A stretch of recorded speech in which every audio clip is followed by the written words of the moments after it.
They saw a broken medical ship, bleeding, helpless, full of wounded humans. So they did the one thing every species in the galaxy fears. They ignored the rule. Don't touch the wounded. But what they didn't know was that humans didn't just follow that rule.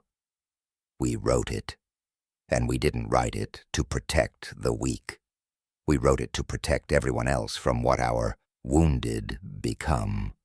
Because tonight, the Krev'than fleet is about to learn why you never, ever attack a human who survived death once already.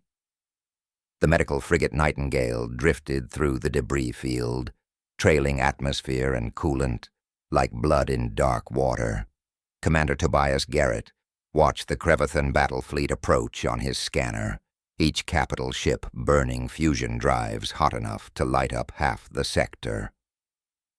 73 vessels had the largest armada humanity had faced since the war began. They are closing to weapons range, Lieutenant Priya Dalton reported from Tactical, her voice steady despite the odds. Plasma batteries charging. They think we are crippled. Tobias smiled. They were supposed to think that. The Nightingale had arrived in the Arcturus cluster 6 hours ago, broadcasting distress signals on every frequency. Her hull bore authentic scorch marks from the Battle of Meridian Station. Her starboard engine flickered and died on schedule. Even her life support readings fluctuated exactly as a dying ship should. Every detail perfect. Every wound calculated. Transmission incoming, Priya said. The Krev'than War Master demands our surrender. Tobias touched the comm panel. On screen, the War Master appeared, it at his crystalline carapace reflecting the bridge lights in fractal patterns. His vocal sac pulsed with what humans had learned to recognize as satisfaction. Human vessel, you are defeated. Submit to boarding or be vaporized. We have wounded aboard, Tobias replied, his tone carefully measured. Over 300 souls, civilians evacuated from the research station. By the Accords of Ganymede, you are required to allow medical evacuation. The War Master's carapace rippled, colors shifting through what might have been amusement. The Accords apply to combatants who show honor. Humans possess neither honor nor restraint. Your wounded mean nothing to us. The transmission cut. Tobias felt something cold settle in his chest. They had counted on arrogance, on the Krev'than belief that humans were desperate and broken. But he had not expected them to dismiss the most fundamental rule of galactic warfare. Every species knew that rule. Do not touch the wounded. Do not engage medical vessels. The price for breaking it was always, always catastrophic. The aliens had forgotten who wrote that rule into law. Range in 90 seconds. Priya counted down. They are forming attack formation Delta 7, standard overwhelming force doctrine. Tobias opened a ship-wide channel. All stations, execute Nightingale protocol. Dr. Amelia Reeves, you are cleared to wake them up. In the medical bays below, Amelia stood among rows of cryopods. Not wounded civilians, not patients waiting for evacuation. 312 of humanity's most decorated soldiers, each one recovered from injuries that should have killed them. When each one volunteered for the program after being declared medically unfit for service. Each one transformed into something the galaxy had never seen. She pressed the activation sequence. The pods hissed open. The Krev'than fleet closed like a tightening fist. Plasma cannons reached optimal firing solutions. Torpedo tubes loaded their warheads. 73 warships prepared to erase one crippled medical frigate from existence. Then the Nightingale stopped pretending.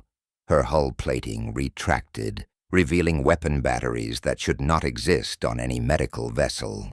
Her engines blazed to full power, but none of that mattered compared to what emerged from her launch bays. 312 figures, each encased in armor that hummed with technologies the Accords had banned for 2 centuries. Cybernetic enhancements that blurred the line between human and weapon, neural interfaces that processed battlefield data faster than any AI, regenerative systems that made them nearly impossible to kill. They were the wounded, the broken, the soldiers humanity could not save through conventional medicine. So humanity had rebuilt them into something else entirely. The Krev'than fleet opened fire. The armored figures scattered into the debris field, moving with impossible precision. What should have been suicide became synchronized chaos. They boarded ships not through breaching pods, but through sheer force, tearing through hulls with cutting tools that burned hotter than stars. Inside those vessels, the Krev'than warriors learned why humanity had written the rule about wounded combatants. Because humans understood what desperation could create, what soldiers pushed beyond the edge of death could become. What happened when you gave broken warriors nothing left to lose and everything they needed to win? War Master Talvek watched his fleet disintegrate from within. His tactical displays showed impossible combat efficiency. His officers' crystalline structures shifted through colors of fear he had never witnessed. What are they? He transmitted on emergency channels. Commander Garrett's face appeared on every Krev'than screen simultaneously. You asked what our wounded mean to us. Let me show you. Ship after ship went dark, not destroyed but captured, their crews subdued by opponents who moved like nightmares through the corridors. The Krev'than had numbers and firepower, but the humans had rage refined into purpose. The 30 minutes.